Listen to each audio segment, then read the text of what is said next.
Fascist Sheikh Hasina, Asaduzzaman Kamal এবং সাবেক IGP Mamun, তাদের অপরাধের তুলনায় এই সাজা যথেষ্ট কম, কিন্তু আইনের উপরে কোনো সাজা নাই।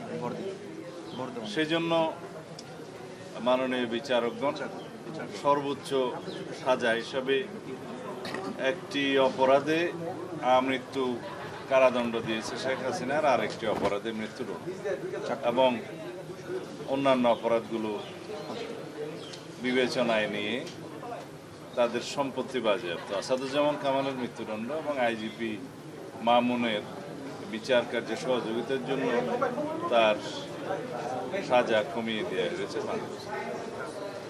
তবে আরও অনেক মামলা তাদের বিরুদ্ধে আছে এবং সেই মামলাগুলো আশা করি ন্যায় বিচার প্রতিষ্ঠা হবে, সবাই সুবিচার পাবে। আজকের এই আদালতের রায়ের মধ্য দিয়ে কয়েকটি জিনিস প্রমাণিত।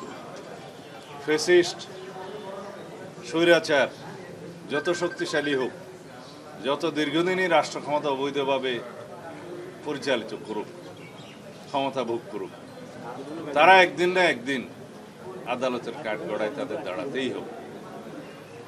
বাংলাদেশে গুম, খুন, অপশাসন এবং বৈষম্যের যে রাষ্ট্র ব্যবস্থা কায়েম করেছিল শেখ হাসিনা, একদলীয় রাষ্ট্র ব্যবস্থা এবং একদলীয় সরকার ব্যবস্থা প্রতিষ্ঠার যে উদগ্র বাসনা চরিতার্থ করতে চেয়েছিল, তা সম্ভব হয় নাই। কিন্তু দীর্ঘদিনের অপশাসন এবং ফ্যাসিবাদী শাসনের যাতাকলে এদেশের মানুষ পিষ্ট হয়েছে, আমরা পিষ্ট হয়েছি, আমরা ভুক্তভোগী হয়েছি। এই দেশের উন্নয়ন অগ্রগতি বহু বছর পিছিয়ে গিয়েছে। আমরা আর পিছনের দিকে তাকাতে চাই না। দেশে ন্যায় বিচার প্রতিষ্ঠা হবে সর্বক্ষেত্রে, আইনের শাসন প্রতিষ্ঠা হবে সর্বক্ষেত্রে, এবং এর মধ্য দিয়েই আগামী দিনে একটি শক্তিশালী গণতান্ত্রিক রাষ্ট্র বিনির্মাণ হবে।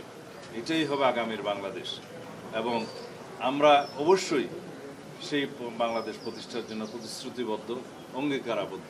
আমরা সংস্কারের মধ্য দিয়ে যাব, বাংলাদেশে আইনের শাসন প্রতিষ্ঠা করব, রাষ্ট্রে একটা ভারসাম্যমূলক রাষ্ট্র ব্যবস্থা এবং সরকার ব্যবস্থা প্রতিষ্ঠা করব ইনশাআল্লাহ। এই দেশের প্রতিটি মানুষ ভবিষ্যতে যাতে ন্যায় বিচার পায়, সেরকম রাষ্ট্র ব্যবস্থা প্রতিষ্ঠার জন্য আমরা অবশ্যই অবিরাম সংগ্রাম চালিয়ে যাব। আজকে সেটা একটা মাইল ফলক প্রতিষ্ঠা হলো। ধন্যবাদ।